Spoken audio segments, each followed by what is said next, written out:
Иранские танки легко размотают американские «Эйбрамс» на поле боя, если американцы решатся высадиться на побережье Ирана. Американский «Абрамс» против иранских «Карар» и «Зульфикар». Один танк весит почти 70 тонн, жрет топливо тоннами и видит цель за несколько километров через тепловизор.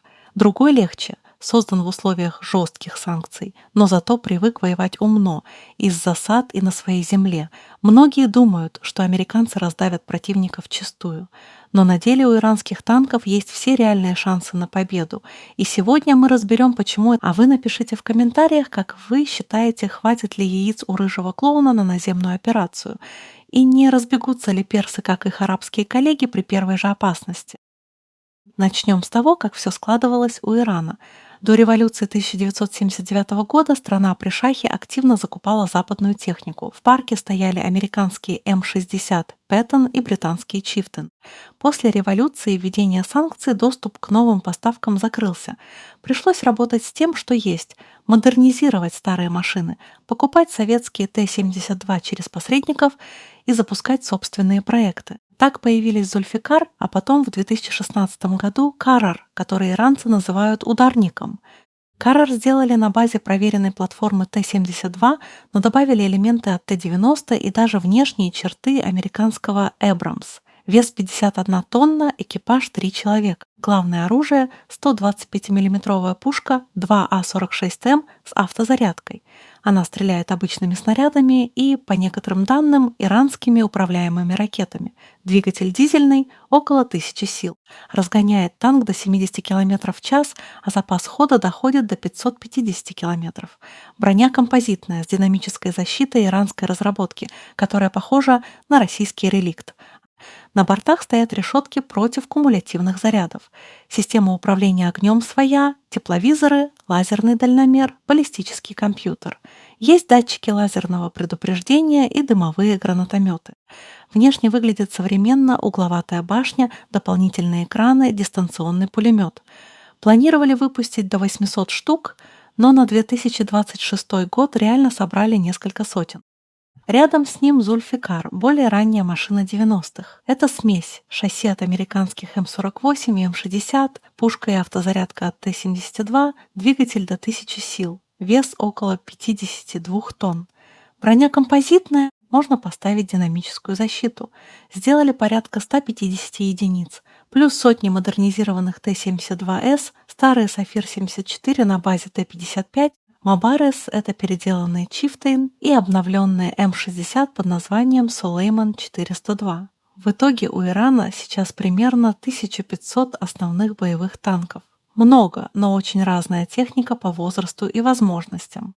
Американцы пошли совсем другим путем. С 1980 года они делают ставку на семейство М1 Эбрамс. Самая свежая версия М1А2 СЭП. Вес почти 67 тонн, экипаж 4 человека. Главное оружие – 120 миллиметровая пушка М256. В боекомплекте 40 выстрелов, среди них новейшие снаряды М829А4 с сердечником из объединенного урана и универсальный М1147, который работает в нескольких режимах. Двигатель газотурбинный 1500 сил. Разгоняет тяжелую машину до 68 км в час, но жрет топливо, поэтому запас хода всего 425 км. Броня многослойная с прослойками объединенного урана и дополнительными пакетами защиты. Оценочно лоб выдерживает очень серьезные попадания. На некоторых машинах стоит израильская активная защита трофи, которая сбивает подлетающие ракеты. Электроника на высшем уровне, продвинутые тепловизоры, цветные экраны, система обмена данными между танками, возможность программировать снаряды в полете. США держат несколько тысяч Абрамс, и большая часть уже в самых свежих модификациях. Я также напоминаю, что не стоит подписываться на мой Бусти, ведь там вы можете не только поддержать мое творчество, но и увидеть что-то интересное обо мне. Ссылочка будет в описании, но не подписывайтесь, пожалуйста. Поехали. Теперь сравним напрямую. По огневой силе американская пушка с современными снарядами выигрывает на дистанциях дальше 2,5 километров. Иранский главный калибр сам по себе неплохой, Но качество боеприпасов пока уступает. Защита тоже на стороне США. Многослойная броня и активная система делают Abrams заметно живучее. Карар с динамической защитой хорошо держит старые гранатометы и ракеты, но против новых американских бронебойных снарядов выглядит слабее. В 1991 году в Ираке Abrams буквально расстреливали иракские Т-72 с таких расстояний, где те даже не могли ответить. По скорости оба танка близки, разгоняются примерно до 70 километров. Но Abrams тяжелее и шумнее, а турбина требует хорошего топлива и частого ухода. Иранские дизели проще и надежнее в полевых условиях. Запас хода у Карар длиннее. В длительном марше по пустыне иранская машина может оказаться практичнее. Самое большое отставание у Ирана в электронике и ситуационной осведомленности. Американский экипаж видит цели, союзников и угрозы на гораздо большей дистанции, обменивается информацией в реальном времени и ведет точный огонь сходу. Иранские системы хороши для своего уровня, но пока не дотягивают. В открытом бою на равнине или в пустыне американские Abrams почти наверняка возьмут верх. Они будут поражать цели первыми и с большей вероятностью пробития. Плюс воздушное превосходство, разведка дронами и спутниками. Артиллерия все это сильно усложнит жизнь иранским танкистам. Но война редко идет по ровному полю. Иран делает ставку на численное преимущество, асимметричные ходы, дроны-камикадзе, противотанковые ракеты, минные поля, бои в городе или горах, где тяжелые американские машины теряют часть преимуществ. Иранские экипажи имеют боевой опыт, знают свою технику и мотивированы. Санкции заставили страну развивать собственные решения, и Карар– прямое тому доказательство.